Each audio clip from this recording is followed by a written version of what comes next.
I want to help make my next friend a millionaire. Literally, I want a group of friends and I want to contribute to each one of them breaking their first $1 million. Starting a new business is not complicated, or at least not as complicated as they make it seem.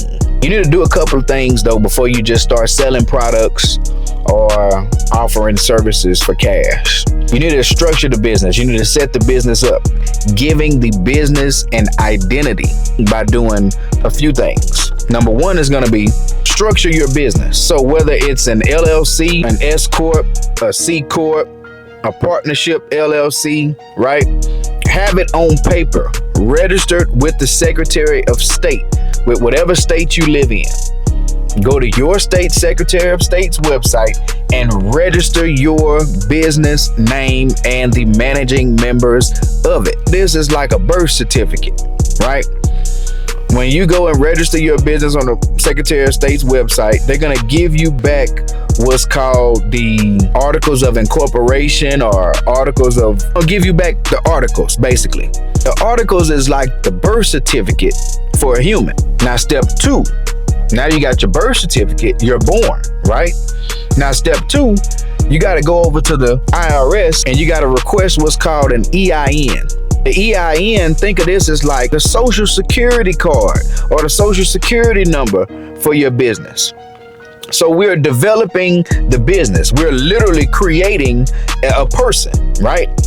A person that's not really there, that we speak for, we conduct business for, we do all of the physical things for this person, but we're creating a literal person when you think about developing a business. So now we got our birth certificate, we got our social security card. Step three is you want to get a unique entity identifier, a UEI. This actually used to be what was called the Duns and Bradstreet number, and it was used to receive federal funding or federal contracts if you were doing anything that dealt with the financial ecosystem of the federal government, right? If you were getting paid as a contractor or you were getting grant payment, in order to receive those funds, you had to have a Duns and Bradstreet number. Well, recently the Duns and Bradstreet number has been replaced with the unique entity identifier, which is given to you. And this is basically like your federal ID card, right? You need this to conduct federal business with the federal government. And this definitely isn't the last thing, but this will be the last for this video.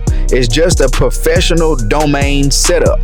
And so what I mean by that is an email and a website name, www.yourbusiness.com, and a professional email to go along with that business website name. An example, CameronEWhite.com. My email is Cameron@CameronEWhite.com.